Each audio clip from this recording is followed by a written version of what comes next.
Hey guys, welcome back. Drip and Farm for Pop. I'm your host, Drip Coach, and let's jump right into it. So today, I'm going to be talking about this video here by CoffeeZilla, reference the Safe Moon executives being indicted and what that means for crypto and some other projects that we may be familiar with. We won't name names, but you'll find some alarming parallels to, I guess, the issues that caused these guys to be arrested. And I don't know who all, rang the bell on that or how long that was being covered. But CoffeeZilla definitely covered it a multitude of times on his channel. And they officially are being indicted by the Department of Justice and the FBI. But before I tie that into the other stuff I want to cover, it reminds me again of what I mentioned previously about the propaganda side of crypto, specifically the projects that we're in, namely the Animal Farm. Because there's a lot of charges that they talk about in this video that are part of the conspiracy charges, and it's related to the changing of documentation. So if you're not familiar with the Animal Farm, I did a video a while back here, it says 3 months ago, July 13th, and it's basically doing a comparison of the Animal Farm, how it works, and behind the scenes, the stories and all that, and the characters. But the main thing is that on the Animal Farm, there were originally rules that were meant to have this kind of democracy before it became communism. And it was that the animals on the farm would have better life when they ran it than it was being run by the humans. So originally you had these 7 rules. Whatever goes upon 2 legs is an enemy. Whatever goes upon 4 legs or has wings is a friend. No animal shall wear clothes. No animal shall sleep in a bed. No animal shall drink alcohol. No animal shall kill any other animal. And all animals are equal. Then later, the rules got changed, and because the pigs were basically taking over the farm and they were drinking alcohol, they were wearing clothes, they scratched that out. Then they were sleeping in bed, so they said with sheets. And then they changed this to say all animals are equal, but some are equal than others. And there was the sheep on the farm, which are pretty much the representation of just dumb people following the herd. And they couldn't remember all the rules. They couldn't read very well. So the sheep were just given a mantra of 4 legs good, 2 legs bad. But over time, the pigs got the sheep to be retrained, and instead of it being 4 legs good, 2 legs bad, it was 4 legs good, 2 legs better. And I bring all that up because it's just to showcase propaganda, conspiracy, changing of rules, gaslighting, whatever you want to call it. It's a common theme. It's been used in politics and warfare. We see it now in crypto, and apparently at least some countries judicial systems aren't standing for it, so people are being brought to charges on that. So let's look at a few clips. Again, this is only specific to SafeMoon, so I'm not saying this is going to happen anywhere else, but it is interesting to see and then wonder where this space will go, because it's still the wild, wild west. Things are still gonna get cleaned up.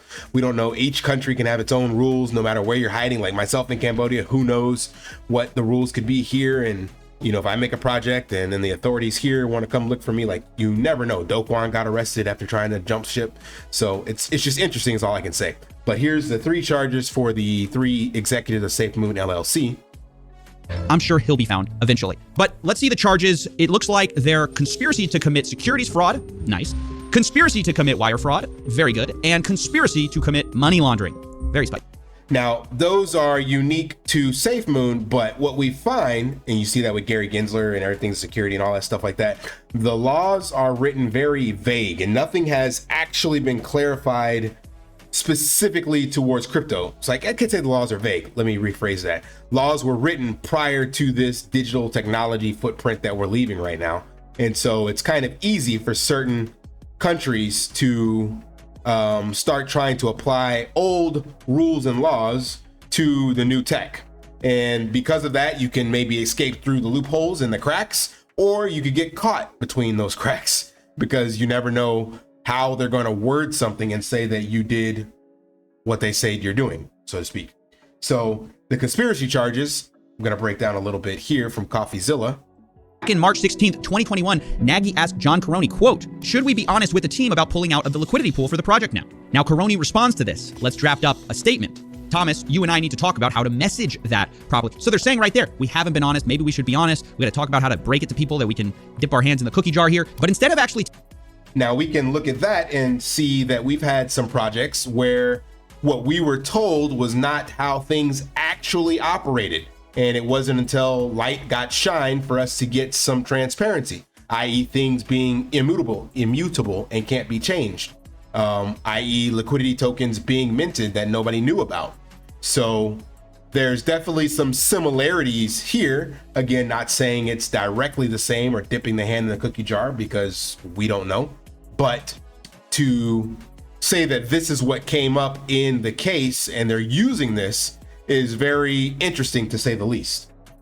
Telling people this, Caroni then said they should, quote, update the SafeMoon white paper and call it a day. In other words, just silently update it, which they did. And then the next day, Caroni messaged Thomas Smith, make sure you specify we won't touch the liquidity pool, which of course, as we know, was a lie. No, despite... So that's the other thing we noticed a lot of, right? So instead of actually going out and, being transparent, they're just like, well, let's just update the white paper. So within crypto, all we really have is AMAs and VCs from a lot of times faceless people, just voices, and even sometimes voice changers. And then you'll have these white papers, sometimes written by the community, other times hosted on the domain, we can assume by the developers, and then they just get updated and changed. And I've even done that with my projects whenever I was doing stuff. I do that currently with my terms of service and rules for my health and fitness training for refunds and all that stuff. So it's not uncommon. That's why you have on like your smartphones and any other software updated, like, please accept our terms and service of agreement or whatever. You have to update and accept it, right? And they give you this long laundry list of things. But again, it's interesting that this can be used as some kind of judicial ties for prosecution in regards to conspiracy. So I don't know what that means, again, for DeFi projects, things like that, but it's just interesting to say the least. Internally saying they should be honest, they weren't. Instead, they tried to slowly change their wording so that no one would notice what they were doing, which is robbing everyone. Now, we documented these slowly changing public statements a year ago, but without all the back-end communications, now that we have that, it looks a lot more sinister. Here's that clip. The money's locked up. It's right there in the README. It's automatically locked up. I'm not going to go into those details. That's specific to SafeMoon, but basically they had 4 different ways of explaining the liquidity, and then they had some AMAs where they said stuff about it, and in short, it wasn't true. So I guess I don't even actually know the details of SafeMoon. They rugged, I guess, is what eventually happened. But I just wanted to draw parallels to projects we may be familiar with. And last but not least, this one I found very interesting. This is another project that is currently trending and popular, but it deals with wash trading. So there's actually, that's apparently illegal by the SEC and Department of Justice. Fraud, you guessed it. So there's a lot here in this one as well, a lot of interesting tidbits. We have John Caroni engaging in 227,000 wash trades, apparently, which is where you buy and sell something at the same time for the same price. Basically, it's like creating false volume on a token. Now, I don't know what the implications of that is, but as far as I'm aware, there is definitely a lot of wash trading going on in crypto and on the DeFi side and on exchanges. So even with bots and things of that nature, now you can definitely have arbitrage, but I think we are probably familiar with some protocols that also may be doing wash trading to create volume. So if all these things can be like kind of puzzle pieced together to create a narrative and start prosecution, then I don't know what the future holds, because there are a lot of breadcrumbs being left, even with videos being deleted and things of that nature. There's just, you don't realize how much evidence is out there, no matter how careful you are, how many things you say, what you've done, what people have recorded, who's looking behind what curtains and whatnot. So I don't know. I just wanted to bring that up because this is a brand new video for CoffeeZilla about SafeMoon. So maybe we'll see something about Brian Legend and SafeMoon, because he's scammed quite a few people.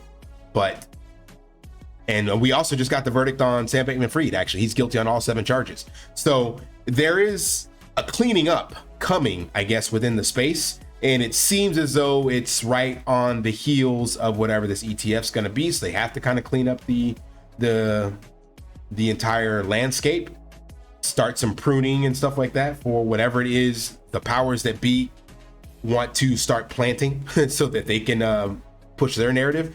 But I don't think DeFi or crypto can escape unscathed because things like this in this video that are coming up. So all I wanted to do is bring some light to this. Checked out this video by CoffeeZilla and also the Sam Bankman-Fried recent updates, and run that through your tinfoil hat and what you think could be the case for other crypto projects you may be familiar with. All right, that's all I got. Smash that HBO special. Help a brother out, like, subscribe, comment down below, and until next time, live daily and achieve your impossible. See ya. Want to pay your in real life bills with crypto? How about send crypto directly to anyone with a bank account? SPRITZ Finance is a decentralized solution to be your own bank and connect your crypto earnings to real world bills and payments. They do not take custody of your assets and allow support on multiple blockchains and Web3 wallets. Sign up below using my referral link and you will get $50 back when you make your first $50 bill payment with crypto. Additionally, I will be using referral bonuses to airdrop, donate, or burn based on community feedback. Sign up now.